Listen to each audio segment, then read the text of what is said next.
Rawat ji sir का एक plant के साथ और एक मोमेंटो के साथ इनको सादर आमंत्रित कीजिए।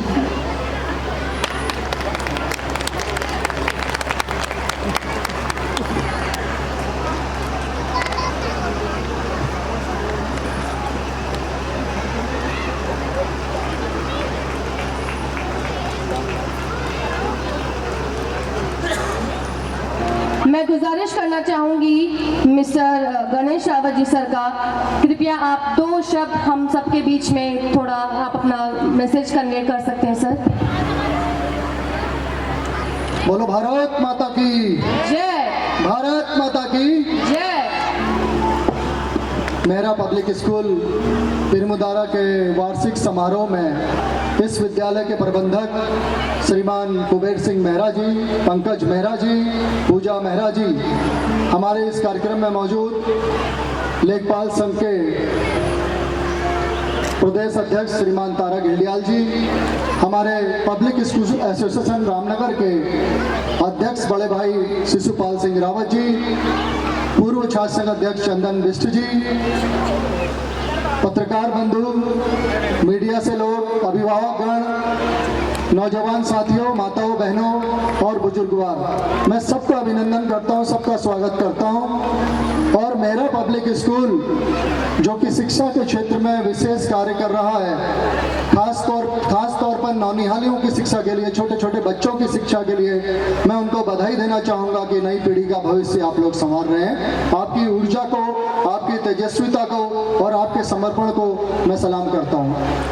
मैं पीरमुदारा के आप सभी अभिभावक गणों का, सम्मानित अभिभावकों का भी अभिनंदन करता हूँ कि आप सब लोग बड़े धैर्य के साथ इस कार्यक्रम को देख रहे हैं, सुन रहे हैं, अपने बच्चों की परफॉर्मेंस देख रहे हैं। मैं बहुत लंबा भाषण यहाँ पर नहीं दूंगा क्योंकि मैं भी कभी ऐसे कार्यक्रमों में आता हूँ तो जो भाषण देने वाला होता है उसे देख के हमें लगता है यार कहाँ बीच में आ गए, हमारे बच्चों का प्रोग्राम चल रहा है, लेट बीच में अपनी यहाँ करें। तो मैं ज़्यादा नहीं बोलना चाहूँगा। जैसे हमारे भाई तारा गिल्डियाल ने कुछ बातें कही, इसी तरह की कुछ बात मैं आपसे कहना चाहूँगा कि जो पीरमुदारा है वो एक तरह से शिक्षा का हब है।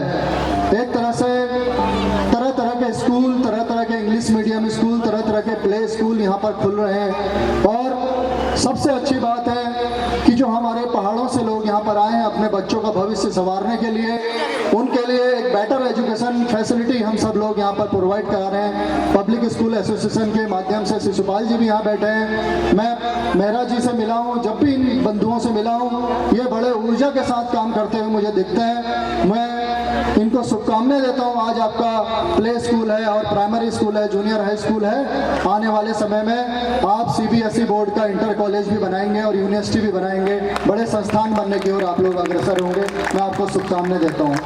मैं सभी अभिभावकों को इस बात के लिए धन्यवाद देता हूं कि आप अपने बच्चों की परफॉर्मेंस को लेकर सजग रहते हैं। मेरा सिर्फ आपसे 2-3 निवेदन और है कि आप जो है आप अपने बच्चों पर खुद भी ध्यान दीजिए। कई बार हम सोचते हैं कि स्कूल वाले ही हमारे बच्चों को आइंस्टाइन बना देंगे, IAS PCS बना देंगे। स्कूल में बच्चा 4-5 घंटे रहता है, 6 घंटे रहता है, ज़्यादातर समय वो आपके साथ घर पे रहता है। इसलिए घर ही बच्चे की पहली पाठशाला है, माँ बाप ही बच्चे के प्रथम शिक्षक हैं। तो इसलिए अपने घर का माहौल भी हमें ऐसा रखना है कि जिसमें पढ़ाई लिखाई के प्रति और अपना करियर बनाने के प्रति, अपने समाज के प्रति चिंता दिखाई दे।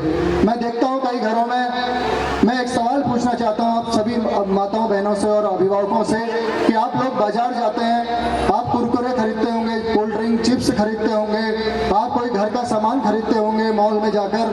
क्या आपने इस बीच में पिछले 1 साल से कोर्स की किताब के अलावा कोई और किताब खरीदी है आपने?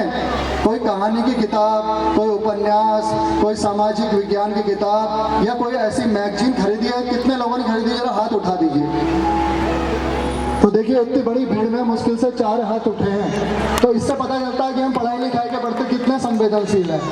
तो हमको अपने घर में भी पढ़ना है, हमको का सार छुपा होता है। हम भगवत गीता पढ़ते हैं या हम जो है रामायण पढ़ते हैं, रामचरितमानस पढ़ते हैं या कोई भी धर्म ग्रंथ पढ़ते हैं या किसी भी तरह की कोई साहित्यिक किताब पढ़ते हैं, ज्ञान विज्ञान की किताब पढ़ते हैं, तो वो मनुष्य के अब तक के इतिहास का संचित ज्ञान उसमें झलकता है। तो अपने बच्चों को अपने परिवेश से जोड़ने के लिए हमें किताबों से जुड़ना होगा, खुद भी पढ़ना होगा, बच्चों को भी पढ़ाना होगा। ये नहीं कि मम्मी मोबाइल में लगी हुई है, पापा मोबाइल में लगे, बच्चे से कहा बेटा पढ़ दूसरे कमरे में, बच्चा कभी नहीं पढ़ेगा।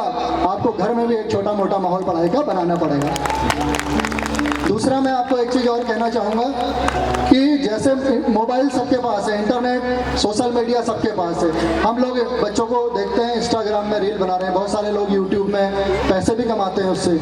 मेरा आपसे ये अनुरोध है कि अपने बच्चों को, हम टीचर से भी मेरा अनुरोध है, जो टीचर्स हैं हमारे सब यंग लोग हैं, कि इंटरनेट का मतलब, सोशल मीडिया का मतलब, मोबाइल में डाटा का मतलब सिर्फ इतना नहीं है कि इसमें डांस देखने हैं लोगों के या इसमें कोई गाने सुनने हैं या कोई मनोरंजन ही करना है, बल्कि इसमें एक से एक दुनिया की किताबें हैं। अब किताब पढ़नी जरूरी नहीं है, सुन भी सकते हैं आप किताबों को। आप ऑडियो बुक्स होती हैं उसमें, आप अपना घर में सब्जी काटते रहिए, साथ में कहानी भी सुनते रहिए प्रेमचंद की। आप अपना घर में जो है चौका चूल्हा करते रहिए, साथ में किताब लगा दीजिए, वो किताब सुनाती रहेगी आपको बढ़िया बढ़िया चीज़ें, मोटिवेशन, मेडिटेशन, हर तरह की चीज़ें। इंटरनेट, मोबाइल जो है एक तरह का एटीएम है। एटीएम से जैसे हम डालते हैं, पैसा निकालते हैं, जितना आपके खाते में होगा उतना निकल जाएगा। ऐसे ही मोबाइल फ़ोन एक एटीएम है, जितना ज्ञान उससे लेना चाहोगे आपको मिलेगा। अगर आप रील्स देखना चाहोगे इंस्टाग्राम की, तो आपका समय भी वेस्ट होगा और उसकी प्रोडक्टिविटी कुछ नहीं होगी। लेकिन वास्तव में अगर आप इंटरनेट का उपयोग करेंगे, ब्रिटिश लाइब्रेरी हो, चाहे भारत की लाइब्रेरी हो, चाहे आर्कियोलॉजी हो, सारे सब्जेक्ट का ज्ञान आज मोबाइल के अंदर है। आपको इसका इस्तेमाल करना सीखना होगा।